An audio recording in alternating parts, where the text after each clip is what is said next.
ಎಲ್ಲರಿಗೂ ನಮಸ್ಕಾರ. ಇಂದಿನ ವಿಡಿಯೋದಲ್ಲಿ ನಾನು ರಾಜ್ಯ ಸರ್ಕಾರಿ ನೌಕರರ ಒಂದು ಲೇಟೆಸ್ಟ್ ಅಪ್ಡೇಟನ್ನು ತಿಳಿಸ್ಕೊಡಲಿದ್ದೇನೆ.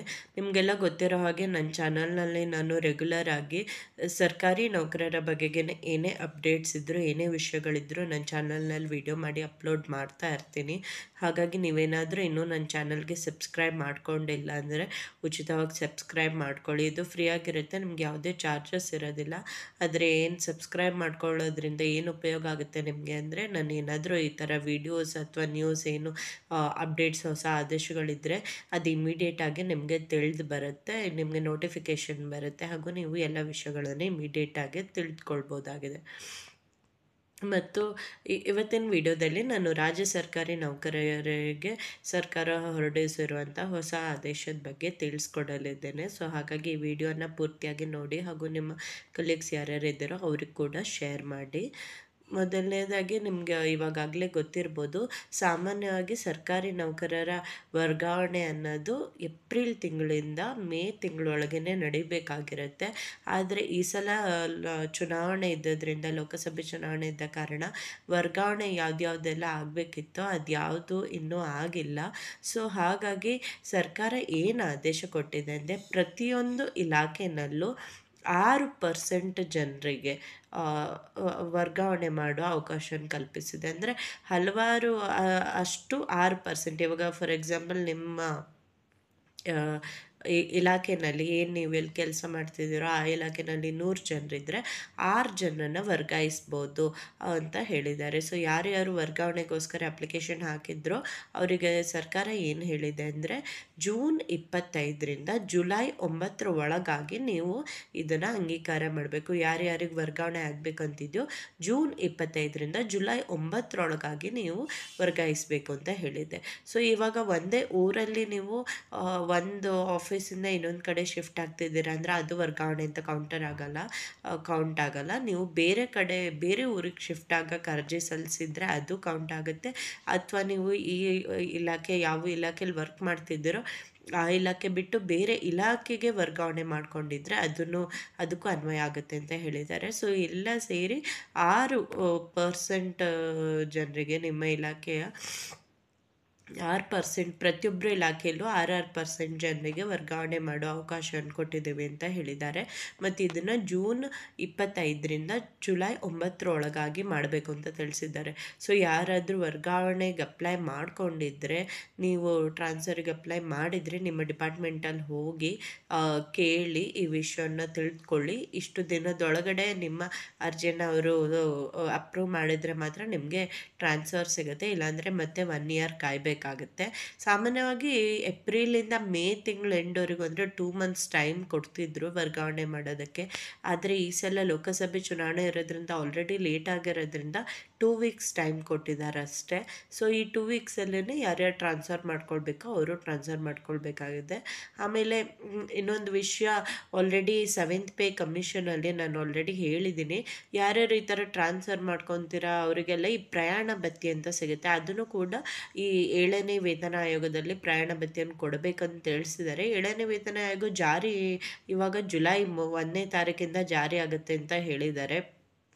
ಸೊ ಅದು ಜಾರಿ ಆಗೋದಕ್ಕೆ ಕಾಯಬೇಕಂತಿಲ್ಲ, ನೀವು ಅದರೊಳಗಾಗಿಯೇ ನಿಮಗೆ ಏನು ಈ ಥರ ಟ್ರಾವೆಲ್ ರೀಲೊಕೇಶನ್ ಬೆನಿಫಿಟ್ ಅಂತ ಏನು ಹೇಳ್ತೀವಿ, ಅಥವಾ ಪ್ರಯಾಣ ಭತ್ಯೆ ಅಂತ ಏನು ಹೇಳ್ತೀವಿ, ಅದಕ್ಕೆ ನೀವು ಅಪ್ಲೈ ಮಾಡ್ಬೋದಾಗಿದೆ. ಅಂದರೆ ಇವಾಗ ನೀವು ಒಂದು ಊರಿಂದ ನಿಮ್ಗೆ ಇನ್ನೊಂದು ಊರಿಗೆ ವರ್ಗಾವಣೆ ಆದರೆ, ನೀವು ಸರ್ಕಾರಿ ನೌಕರರಾಗಿದ್ದರೆ ನೀವು ಅದಕ್ಕೆ ನಿಮ್ಗೆ ಎಷ್ಟು ಖರ್ಚಾಯಿತು ಆ ಬಿಲ್ಲನ್ನೆಲ್ಲ ಇಟ್ಕೊಂಡು ನೀವು ಗೌರ್ಮೆಂಟ್ಗೆ ಸಬ್ಮಿಟ್ ಮಾಡಿ ಅದನ್ನು ಬೆನಿಫಿಟನ್ನು ಪಡೆದುಕೊಳ್ಬೋದಾಗಿದೆ.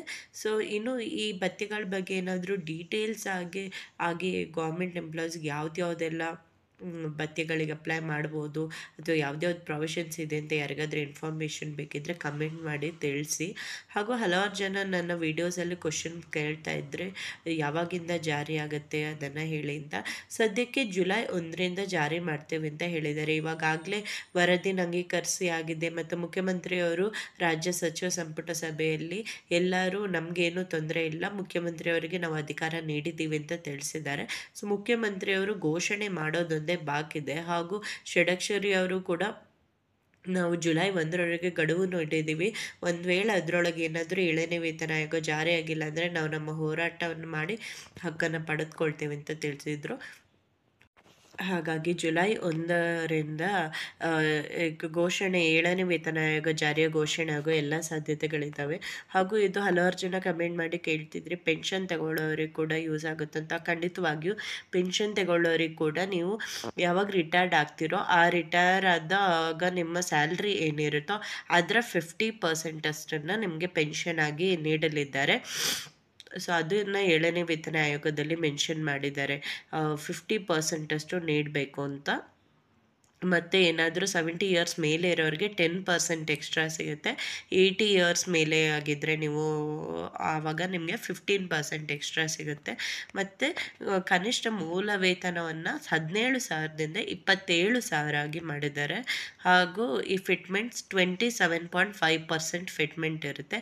ಈ ಎಲ್ಲ ವಿಷಯಗಳ ಬಗ್ಗೆ ಹೇಗೆ ಕ್ಯಾಲ್ಕುಲೇಟ್ ಮಾಡೋದು ಅನ್ನೋದ್ರ ಬಗ್ಗೆ ಎಲ್ಲ ನನ್ನ ಚಾನಲಲ್ಲಿ ನಾನು ಆಲ್ರೆಡಿ ವಿಡಿಯೋನ ಅಪ್ಲೋಡ್ ಮಾಡಿದ್ದೀನಿ. ನೀವೇನಾದರೂ ಗೌರ್ಮೆಂಟ್ ಎಂಪ್ಲಾಯೀಸ್ ಪ್ಲೇ ಲಿಸ್ಟ್ ಅಂತ ಹೋಗಿ ಚೆಕ್ ಮಾಡಿದರೆ ಆ ಎಲ್ಲ ವಿಷಯಗಳು ನಿಮಗೆ ತಿಳಿದು ಬರುತ್ತೆ. ಇನ್ನೂ ಹಲವಾರು ಜನ ಕೇಳ್ತಿದ್ರಿ, ಇಂಟರಿಮ್ 17% ಅಂತಿದೆಯಲ್ಲ ಅದು ಹೇಗೆ ಕ್ಯಾಲ್ಕುಲೇಟ್ ಆಗುತ್ತೆ ಅಂತ.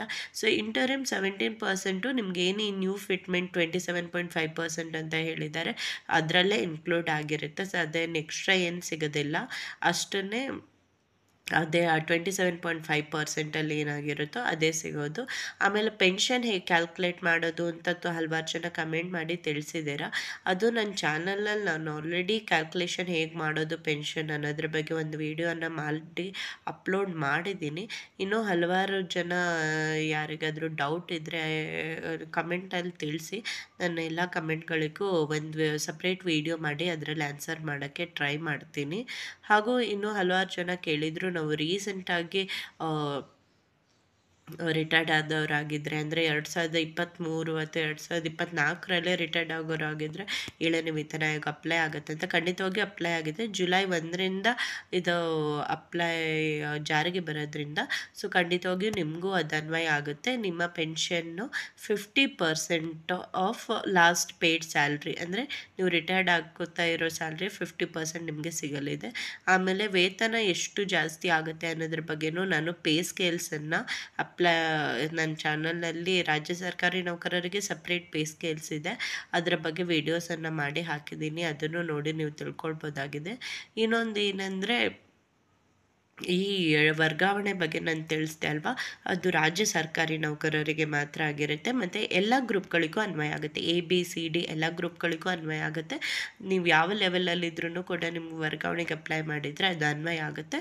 ಮತ್ತು ಇದು ನಾನು ಹೇಳ್ದಾಗೆ ಜೂನ್ 25ರಿಂದ ಜುಲೈ 9ರೊಳಗಾಗಿ ಇದು ನಡೆಯಲಿದೆ. ಸೊ ಈ ಇನ್ಫಾರ್ಮೇಷನ್ ಹೆಲ್ಪ್ಫುಲ್ ಆಗಿದೆ ಅಂತ ಭಾವಿಸ್ತೀನಿ. ಧನ್ಯವಾದಗಳು.